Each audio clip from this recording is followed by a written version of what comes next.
Tere hommikust ka minu poolt, austatud kuulajad. Mina olen Raman Nahkur. Mina olen Sotsiaalministeeriumi rahvatervise osakonna peaspetsialist ja ka minu ülesandeks on tegeleda müraga. Minuga on kaasas täna ka siis Keskkonnaministeeriumi peaspetsialist Reet Pruul ning koos siis üritame teile anda ülevaatliku pilgu keskkonnamüra regulatsioonist. Aeg on suhteliselt vähe, nii et asume kohe asja kallale. Äkki illustreeriv pilt siis, kuidas kõik see tsükkel välja näeb, et siis esiteks toimub siis mürakaebus ja siis regulatsioon, mis viib siis hindamiseni, mis omakorda viib siis planeerimiseni ja planeerimisest siis tulenevalt tuleb siis müratõkkemeetmed. Aga see ei tähenda ainult seda, et mürakaebusest hakkab kõik, et me ise töötame ka selle nimel, et müra üldse ära hoida kuskil.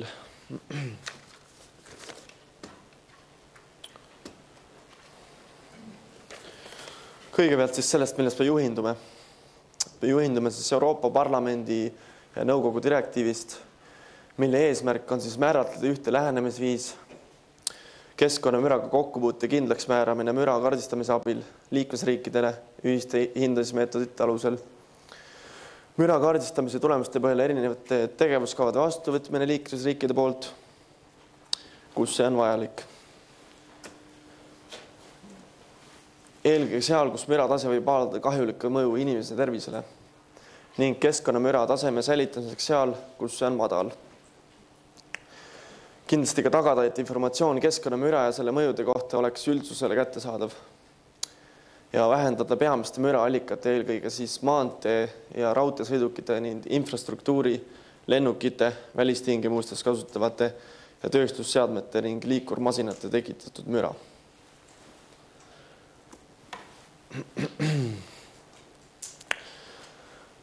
Leedus on näiteks müra kohta eraldi seadus, kuid Eestis reguleeritakse müra mitmes erinevas seaduses. Siin on siis toodud kokku praegu 9 seadust, näiteks välisõhu kaitse seadus, rahvatervise seadus, elamuseadus. TTOS on siis tervishoiu ja terviseohutuse seadus. Ning siis määrustega, näiteks rahvatervise seaduse alusel on siis sotsiaalministri määrus number 42, müra normtasemed elu- ja puhkealal, elamutes ning ühiskasutusega hoonetesse mürataseme mõõtmise meetmed. Ning siin on veel 2 määrust, aga see põhiline määrus, millega tegeleme, on see esimene, ehk siis normtasemed elu- ja puhkealadel ja elamutes ning ühiskasutusega hoonetes. See on ka töötervishoiu ja tööohutuse nõuded mürast mõjutatud töökeskkonnale. Ning välisõhu kaitse seadusel on siis välisõhu strateegilise mürakaardi ja välisõhu leviva müra vähendamise tegevuskava sisule esitatavad miinimumnõuded. See on siis ka sotsiaalministri määrus.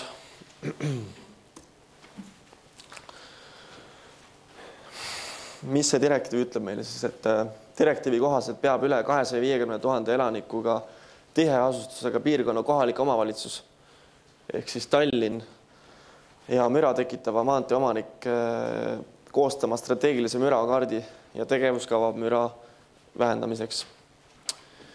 Välisõhu strateegiline mürakaart tuleb esitada vastavalt siis Euroopa Liidus kindlaks määratud tähtajale. Ja strateegilised mürakaardid on avalikustatud Terviseameti veebilehel, et kes ei tea siis, et Terviseamet on Sotsiaalministeeriumi allasutus. Tallinna linn on koostanud siis strateegilise mürakaardi, mida tuleb uuendada siis 2012 aastal, et ta on selle koostanud 2007 aastal.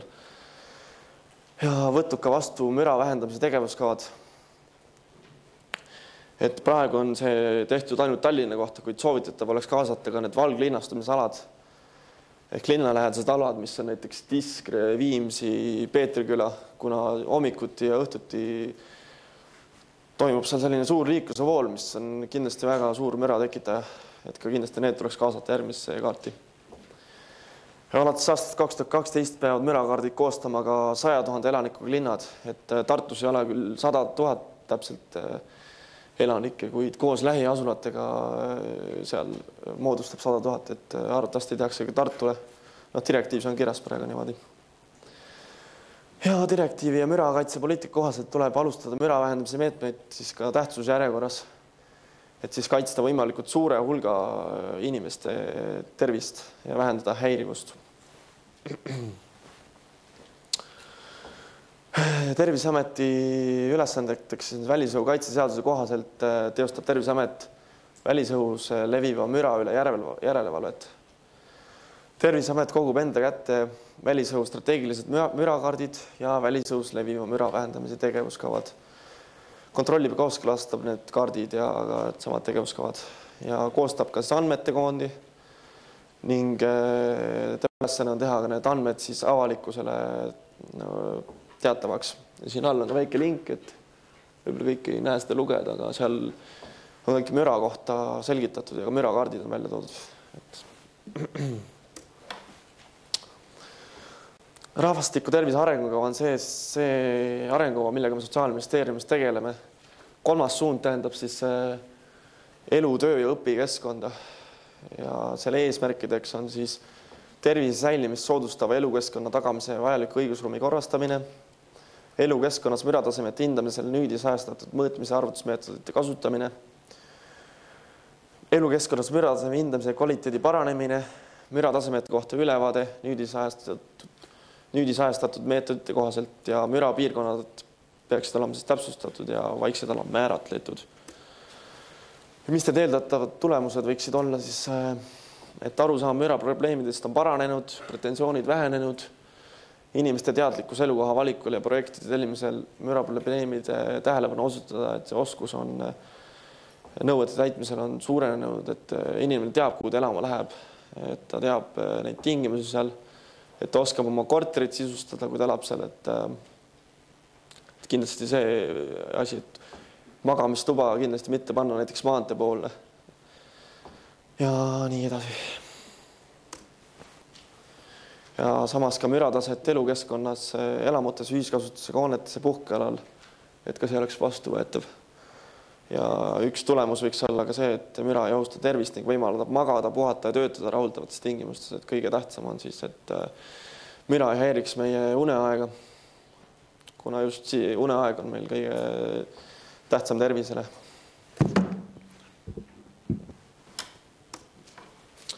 See oli siis lühike kokkuvõte sellest, millest me juhindume, et nüüd natuke räägiks siis mürataset reguleerivatest õigusaktidest ja nende ilmnenud probleemidest ja siis mida oleks vaja muuta. Hetkel on siis müra normtasemeid liiga palju, et piisaks piirtasemete kehtestamiseks. Ma korra näitan seda tabelit. Te kindlasti ei näe kõike, mis siin kirjutatud on. Siin näiteks toodud, kui palju on hetkel norme. Et mitte kuskil mujal riikides pole nii palju norme, nagu meil siin on kuskil 100 normi kokku. Et see on projekteerijatele ja kõigile teeb see ülesanded väga raskeks, et kindlasti tuleks neid vähendada. Ja siis projekteerimise ehituslubade väljaandmisel tuleks määratada alade kategooriad ja müratase, mida tuleb arvestada projekteerimisel ehitamisel. Praegune olukord on selline, et üldplaneeringute kategooriad ja meie määruses olevad kategooriad ei lähe kokku. Ja seal tekib tagantjärele probleeme, kuidas seal müra hinnata ja algstaadiumis tuleks need probleemid ära lahendada, et hiljem on see kõik kokku kulukam. Ja kindlasti tuleks arvestada siis Eesti Vabariigi standardis hoonete lubatud müratasemeid. Ja probleem on ka praegu see, et ehitamisel ei ole järgitud siis standardi ehitise heliisolatsiooni nõudeid. Ja peaksime seadma sellise eesmärgi, et ehitiste heliisolatsioon peab tagama inimese kaitse müra eest. Eelkõige öömüra eest, mis on just tervist kahjustav, kuna tervisekaitse õigusaktis ei saa kehtestada normi ehitamise kohta. Ja nagu ennist rääkisingi, et arvestada müraallikatega ja magamisruumide paigutustega, et kui tuleb planeering, et mitte siis paigutada magamistuba kuskile müraallika poole.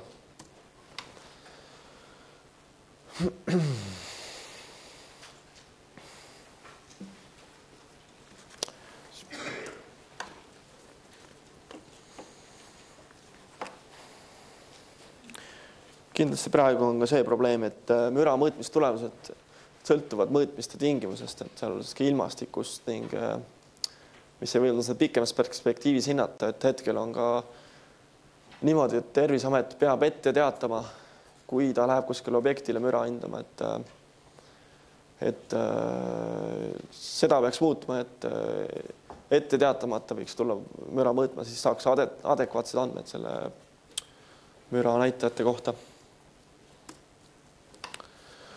Osa riike siis, ma ei oska hetkel kohe näitajat tuua, kasutab elamute ja eluruumide liigitamist akustiliste tingimuste alusel ja ka Eestil oleks see suhteliselt otstarbekas.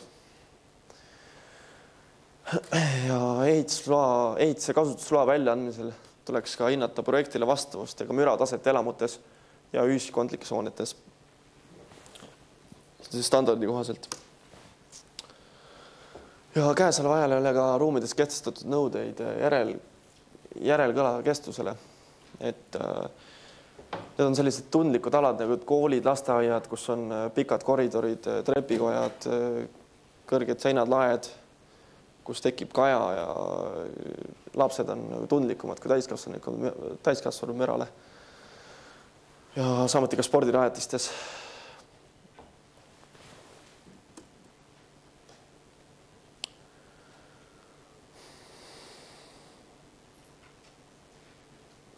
Et on tehakse teatud, pannakse lakke teatud paneele, sellised akustilisi paneele, mis summutavad seda müra kooliasutustes, lasteasutustes. Vahepeal väike pilt lihtsalt, et olulisematest müraallikatest. Et lennundus eestlasi meid väga ei häiri, kuigi aga ehitustööd ja tööstused. Terviseametisse tuleb päris palju kaebusi sealt. Ma ei ole nüüd kindel selle faktis, aga olen kuulnud, et Saksamaal on näiteks nädalavahetuseti tööd keelatud. Ma ei tea, keegi võib parandada mind hiljem, et sellised valjemad tööd on keelatud Saksamaal. Ning ma ei saanud päris täpselt aru, mis selle kõige madalamal astmel selle linnu ja oksa kõrval on, et seda ma ei oska teile selgitada.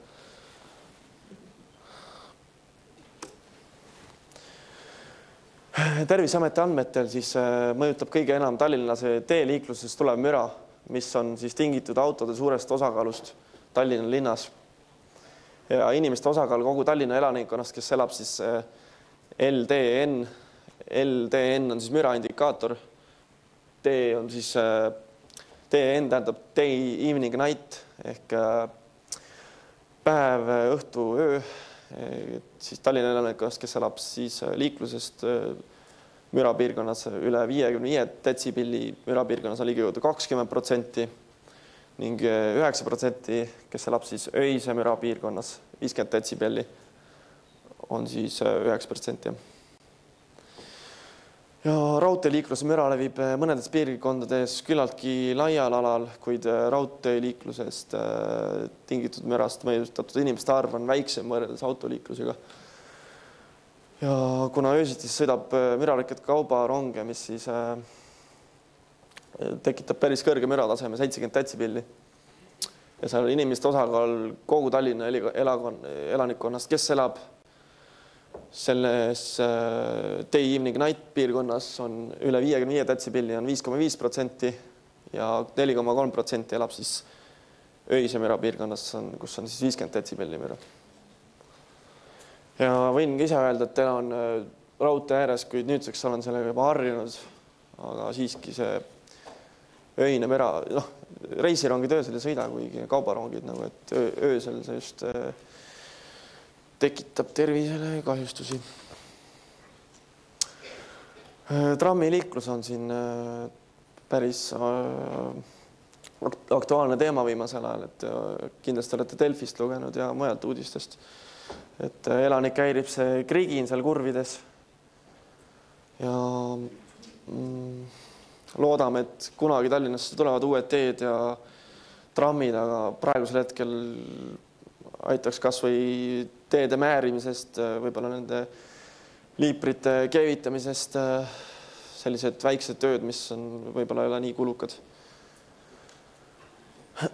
Ja siis lennumüra poolt mõjutatud inimesed elavad peamiselt Tallinna lennujaama ümbruses ja Ülemiste Järvevana tee poolsel küljel ja vastavalt arvutustele siis elab seal umbes 1400 inimest, see on siis 0,35% kogu Tallinna elanikkonnast, kus siis öine, õhtune ja päevane kokku ületab 55 detsibelli.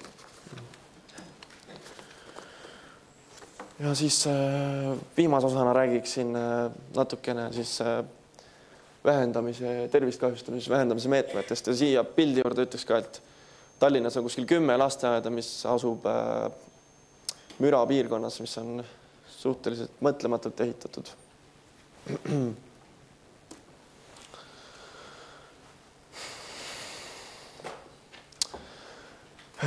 Tuleks siis poliitikat ühtselt kavandada, sealhulgas siis müra vähendamise plaani koostada, mis võimaldaks rakendada meetmeid kaitseks müra eest planeerimise varajases staadiumis ja vähendada elanikele toimivat mürataset ja see müra toimel olevate elanike arvu.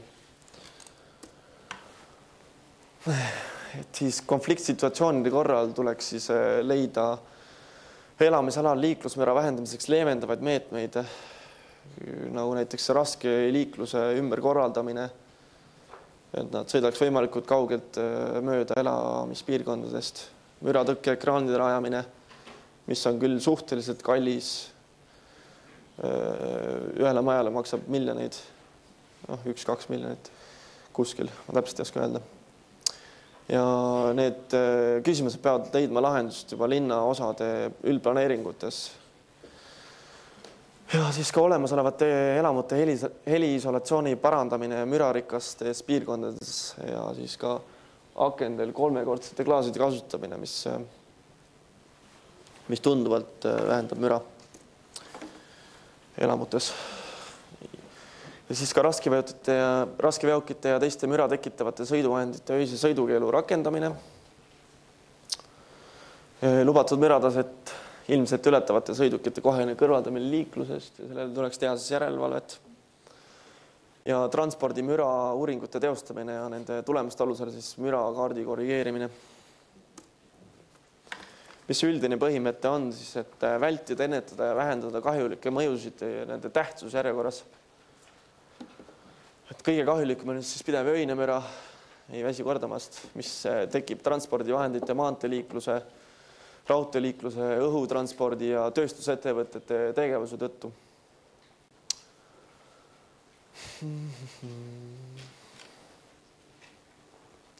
Ja siis seesama müradirektiiv on ka suunatud just inimese tegevuse tagajärjel tekitatud keskkonnamüra vähendamiseks elamutes ja vaiksetes tsoonides. Kõige tundlikumad tsoonid siis haiglad, koolid, lasteaiad ja muud. See on lihtsalt üks variant, et Saksamaal ja Rootsis näiteks kompenseerib riik akende vahetust mürarikaste maanteede piirkonnas, kas siis 100%, 50% olenevalt siis. Et see on küll ikka unistus, aga sest praeguses olukorras tundub see võimatu Eestis, aga unistada võib.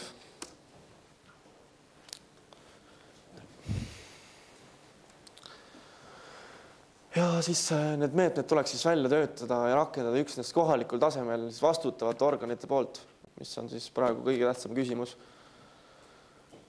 Ja eesmärk oleks siis vähendada mürataset võimalikult suurele hulgale inimestele, et praegu me tegeleme liiga palju siis selliste väiksemate gruppidega, peame hakkama keskenduma sellistele massidele.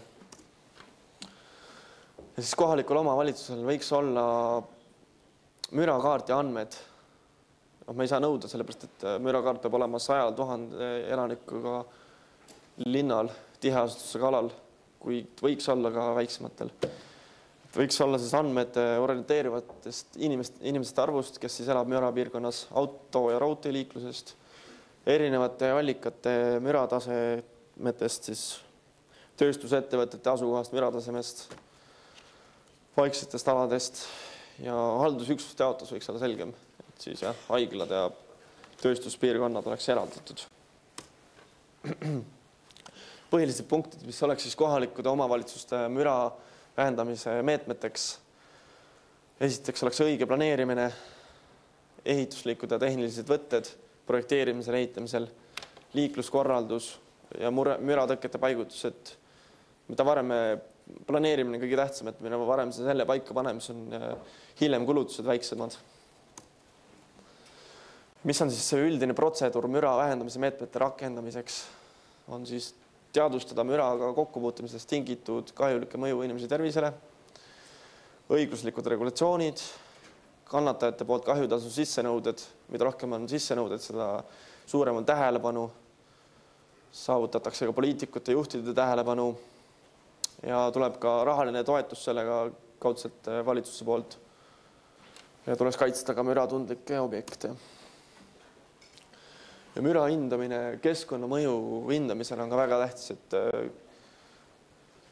sellega tuleks hakata tegelema intensiivsemalt, et keskkonnamõju hindamistes uutele planeeringutele peaks käsitlema olemasolevat ja ka prognoositavat müratasemet, mis võib tekkida kavandatavast tegevusest ja ka majanduslikult põhjendatud võimalusi. Ja tuleb nagu keskkonnamõju hindamises detailplaneeringutes pannakse paika, kus on elamualad, tööstusalad, et need ei satuks kõrvuti.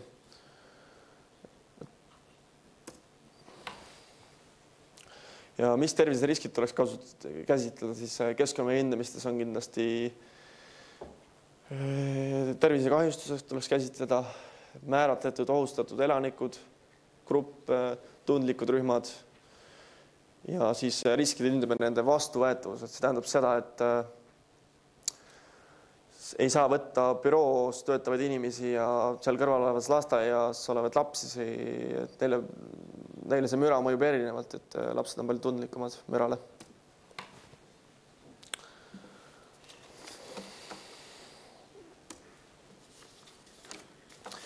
Ja siin on toodud siis meetmed välja müra ohjamiseks. Esimene meede oleks siis linna planeerimine, kindlasti eelneva mõju hinnang, tulevikuprognoos, vahemaa müra tekitaja ja elurajooni vahel, keeld ehitada siis elumaja teede juurde, kus on teatud intensiivsusega liiklustihedus, teatud autode sagedusmaanteel. Parkimisplatse ei tuleks ehitada siis vahetult elumajade juurde, kus nad seal käivitavad hommikuti ja öösiti, et siis sealt tekib liiklusmüra. Teine meede oleks siis transpordi planeerimine, arendamine, autode arvu vähendamine maanteedel, ühistransport, erikorralduse täiustamine, kindlasti ühistransporti edendada, elurajoone läbiva autoliikluse piiramine, eriti öösel, maanteeliikluse suunamine märkidega, et raskeveokid sõidaksid ringi tiheasustuste kaladelt, kergliikluse soodustamine kindlasti, korralikumad tänavad jalakäijatele, kiiruse piiramine, sest et kui tõuseb auto kiirus, siis tõuseb ka müra ja teede ja tänavate korrashoid, et meil on teed on sellised katkised, auklikud, et ka kindlasti see tekitab müra juurde. Ja kolmas meede, viimane oleks siis organisatsiooniline, tuleks tõsta teadlikkust müra kahjulikkusest tervisele ja elukvaliteeti parandada, et inimesed teaksid, kuhu nad lähevad elama. Ennem kui nad ostavad odavalt kuskil korteri kesklinna, et nad oleks teadvustatud, et seal on trammimüra, et nad hiljem oleks vähem kaebusi Terviseametile. Ja siis ka arusaadavad normid. Et siin on ka üks tabel toodud, siis, kus on toodud selline kuluefektiivsus meetmed. Et kui siit on näha näiteks, kui suur on kulu linna planeerimisel ja keskkonnamõju hindamisel, et võrreldes ehitustöödega on see kulu suhteliselt madal ja efektiivsus on suhteliselt osaliselt kõrge, pikaajaline. Ehitustööd on juba selline tagajärg, kus tuleb rajada müratõkke seinu, mis on päris kallid ja kõik need otsused ja asjad tuleks teha ära planeeringutes juba. Ja lõpetuseks siis tahaks öelda, et ehitist tuleb projekteerida, püstitada nii, et müra, mida tajuvad ehitises ja selle lähedal viibijad, ei oleks nende tervisele ohtlik ning ei segaks neid magamast, puhkamast ning töötamast rahuldavates tingimustes. Ja õigusaktides peab olema väga konkreetselt kajastatud siis loa asutuse kohustused, vastutused ja loa andmise tingimused, keskkonnamüra valdkonnas ning loa saava ettevõtte vastutust nende tingimuste täitmisel. Siia lõppu ma panin lihtsalt huvitava pildi, kuidas on Californias on lennukid soojendavad oma mootoreid sellistes müraboksides. Et seal on see lennukimüra palju suurem. Aitäh ja tagasisidet ootan siis meiliadressil. Tänan kuulamast. Aitäh. Ja küsimuste osas annan järje üle Reet Pruunile Keskkonnaministeeriumist. Või tegelikult jätkaksime ikkagi kohe praegu küsimustega, et kui siin 5 minuti jooksul tuleb küsimusi, 2 neidu jalutavad ringi mikrofonidega, tõstke ainult käsi ja neiu tuleb teie juurde. Saate kindlasti mikrofoni paluks öelda oma küsimus, sest muidu vastasel juhul tõlgid ei kuule seda. Aitäh. Nii, nimi on Ivar Vinkel, tulen Tallinna Ülikoolist ja minnes korra ajas tagasi 2008. aastasse, kus toimus esimene mürakonverents, seal Marko Ründva inseneritoimisto Akukon osaühingu Eesti filiaalist oma ettekandes keskkonnamüra hindamise alused mainis, et kõige odavam on müra ohjata selle tekkekohas. Ka teie oma ettekandes praegu mainisite, et odavaim tuleks müra ohjamine selle algallika juures. Nüüd sellest lähtuvalt, kas tuleb kõne alla ka helirõhu taseme C korrigeeritud väärtuste kasutuselevõtt välismüra normide liiklusmüra ekvivalenttasemete puhul? Et praegusel hetkel on see toodud A korrigeeritud väärtustes. Jah, see on hea küsimus. Seda ma täpsustan. Et ei oska sellele otsest vastust anda? Ma ei oska sellele otse praegu vastust. Tähendab, kindlasti, nii nagu Ramon ennegi mainis, et neid norme on nii kohutavalt palju ja nendes normides tuleb tekitada teatud mõistlikkuse süsteem, et kasutajad saaksid aru, mida nad kasutavad, müras olijad saavad aru, milline müra neile mõjub. Ja tegelikult ega see müras olijal teda ei huvitagi see, kus see müra tuleb, teda huvitab see summa, millest tema peab elama. Seal tuleb maanteetransport, raudteetransport, mingid tööstusallikad mürisevad, tema saab selle summaarse müra. Ma tahan mainida seda, et A korrigeeritud väärtuste väga laialdane kasutuselevõtt või kasutamine on liigne lihtsustamine. Ja tähendab, ma jätkan veel natukene edasi, et kogu see Sotsiaalministeeriumi määruse süsteem on läbivaatamisel praegu, et tagada nüüd mõistlikud normid, mis on siis igale tarbijale, müranormi tarbijale arusaadavad, et nad oleksid määratletavad ja samas me ei saa ka minna mööda nüüd nendest Euroopa nõuetest, mis on sätestatud siis selles Euroopa keskkonnamüra direktiivis, mille alusel koostatakse mürakaarte ja sätestatakse seal ka neid ühtseid müranäitajaid. Nii et tähendab, meil ei ole mõtet tekitada norme, mis ei ole kooskõlas nende andmetega, mida me peame kuskil esitama. Tähendab, süsteem peab olema ühtne ja täiuslik ja kui teil on tõesti ettepanekuid ja soovite osaleda meie selles töös, siis Ramoni kontaktid on siin üleval ja palun, olete oodatud meie töörühma. Ja me just hetkel hakkame määrust muutma. Selle pakkumise ma võtame väga hea meelega vastu.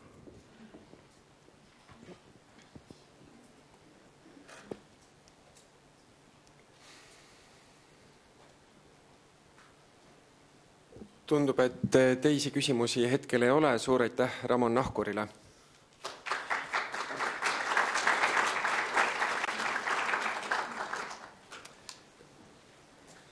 Ja hea meel oleks tagasi paluda siia Reet Pruuli teie ettekandeks. Ei, meil oli ühine ettekanne. Ikka ühine ettekanne. Selge pilt. Siis ma võtan kokku selle SMS-hääletuse tulemused. Otsin need kohe üles siit.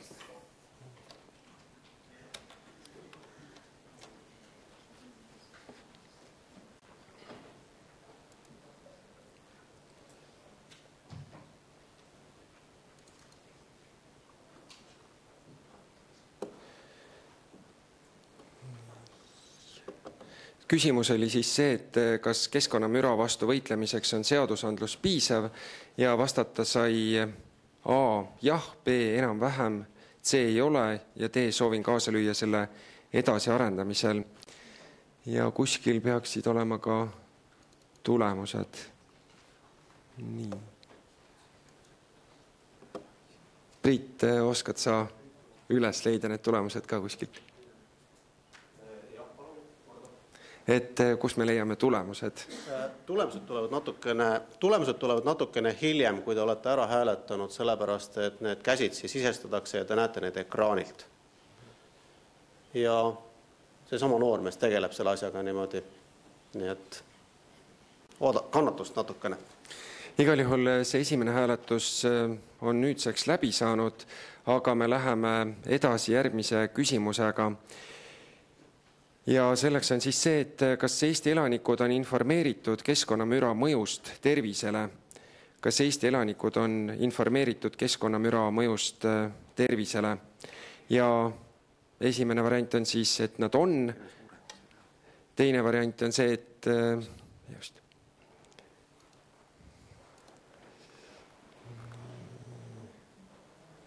et nad on. B on see, et nad ei huvitu sellest, C on see, et informatsiooni on vähe, võib-olla see kättesaadav ja D variant on siis, et ei ole. Ja see hääletus algab pihta nüüd ja SMS numbriks on 15 158, sisuga siis tervis ja tühik ja vastuse tähis siis A, B, C või D. Nii et võite oma SMS-id teele saata ja need on siis tasuta.